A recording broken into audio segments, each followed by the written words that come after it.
Good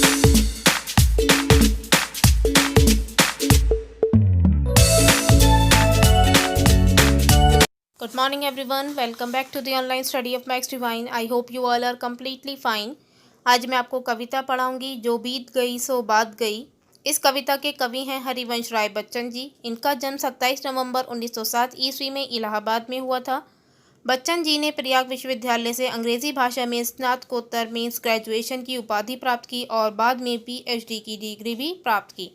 इनके द्वारा रचित काव्य संग्रह हैं मधुशाला, मधुबाला, मधुकलश, तेरा हार, निशा निमंत्रण, दो चट्टानें आदि। इनकी आत्मकथा 4 भागों में प्रकाशित हुई है। इनका निधन 18 जनवरी 2003 ईस्वी में मुंबई में हुआ।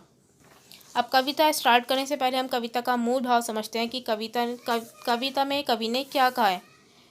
बीती बातें बंद मुट्ठी में उस रेत की तरह हैं जिसे दबाकर नहीं रखा जा सकता है। इन्हें भूल जाने में ही भलाई होती है, क्योंकि बीती बातें हमारे प्रगति मार्ग को, जो हमारे प्रगति का मार्ग है, उसको बाधित कर देती हैं और व्यक्ति अपने उत्साह को खोता रहता है। जो व्यक्ति के अंदर उत्साह होता है वो खोता जाता है।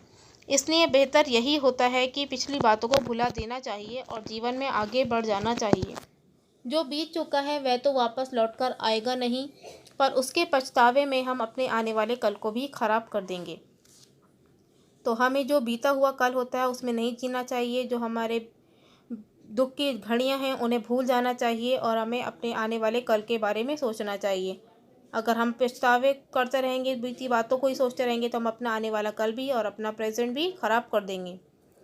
कविता स्टार्ट करते हैं हम अब अपनी। जीवन में एक सितारा था, माना वह बेहद प्यारा था। वह डूब गया तो डूब गया, अंबर के आंगन को देखो, किसने इसके प्यारे छूटे, कितने इसके तारे छूटे, कितने इसके प्यारे छूटे। जो छूट गए फिर कहाँ मिले, पर बोलो टूटे तारों पर कब अंबर शोक मनाता है। जो बीत गई सो बात गई। कवि कहता है कि मिलना बिछुड़ना प्रकृति का नियम है और इस नियम को हम नहीं बदल सकते। हमारे हो सकता है ज़िंदगी में कभी कि हमारा जो बेहद प्यारा होता है, जिसे हम बहुत प्यार करते हैं, वो हमसे छूट जाता है, हमसे बिछुड़ जाता है। दुख तो होता है, लेकिन हमें इसे सहज रूप में स्वीकार करना चाहिए। कवि यहाँ पर तारों का उदाहरण देते हुए कहते हैं कि अंबर में, आसमान में देखिए कितने तारे हैं जो इसको बहुत प्यारे होते हैं, जिसके लिए बहुत प्यारे होते हैं आसमान को, और वो कभी ना कभी टूट जाते हैं, इनसे छूट जाते हैं। पर ये टूटे हुए तारे फिर कहाँ मिलते हैं। पर बोलो इन टूटे हुए तारों पर क्या आसमान शोक मनाता है। जो इसके पास तारे हैं वो उन्हीं में खुश रहता है। तो जो बीत गया है वो उस पर दुख नहीं मनाता है, वो जो उसके पास है उसी में खुश रहता है। अब आगे कविता देखते हैं हम। जीवन में वह था एक कुसुम, थे उस पर नित्य निछावर तुम।